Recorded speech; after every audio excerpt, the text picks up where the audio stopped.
Picture this. A woman buys a cup of coffee, spills it, and becomes a millionaire. Sounds like the most ridiculous lawsuit ever, right? The kind people quote when they say, "This is why the legal system is broken." But what if I told you a lot of what you've heard about the hot coffee case is wrong, and the real story is way more interesting? Today, we're telling you the facts, and they're hotter than the coffee. This is one of the most famous lawsuits in modern history. It's been used in comedy shows, TV shows, and angry social media forwards for decades. The popular version goes like this. Lady spills coffee on herself, sues, wins big money, end of common sense. But let's rewind. Let's look at what actually happened.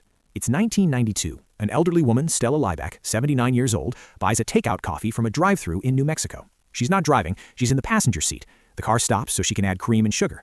She places the cup between her knees and tries to remove the lid. Bad move. The entire cup spills. Now normally, that's annoying and messy.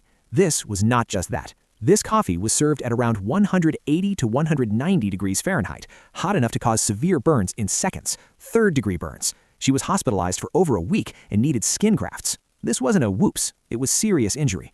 And here's the part nobody talks about. She didn't want millions. She just wanted her medical bills paid. Her hospital bills were around $20,000. That's it. That was the ask. She approached the company and said, essentially, help cover the medical costs.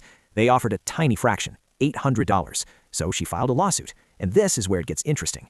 During the case, internal records came out. They showed the company knew their coffee was extremely hot, significantly hotter than many other places. Why? Because hotter coffee lasts longer for takeout and smells stronger, which they believed customers preferred.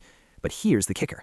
There had already been hundreds of burn complaints, hundreds, and yet the temperature policy stayed the same.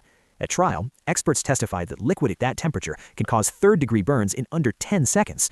The jury saw medical photos, heard the injury details, reviewed the complaint history. They concluded the company was partly responsible. But, and this matters, they also said she shared some responsibility, so they reduced the compensation. Then came the number that made headlines. The jury awarded punitive damages equal to roughly 2 days of coffee sales. That wasn't random. The idea is simple. If a penalty is too small, it becomes a business expense, not a lesson.